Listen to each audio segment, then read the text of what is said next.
Welcome to the Slop Temple. We pray this video helps. You start by preparing the system. You need admin privileges and a working internet connection so time can sync.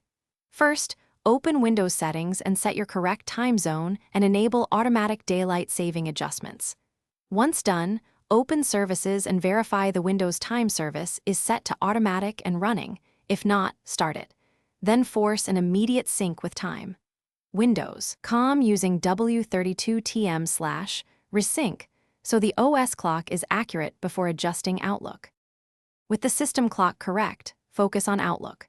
Go to File, Options, Calendar, and check the Time Zones section. Either select Use System Time Zone or choose the exact zone manually if you need a different one. Make sure the label shows the expected city and that daylight saving is reflected. Once you set it, save and fully close Outlook, then reopen it so the new settings take effect and your appointment times refresh to match the corrected system clock.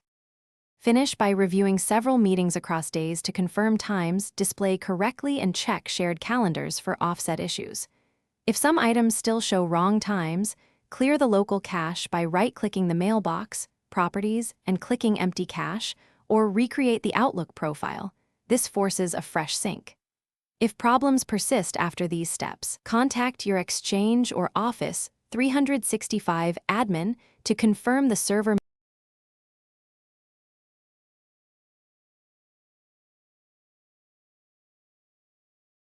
Thanks for watching. Consider subscribing if we helped you.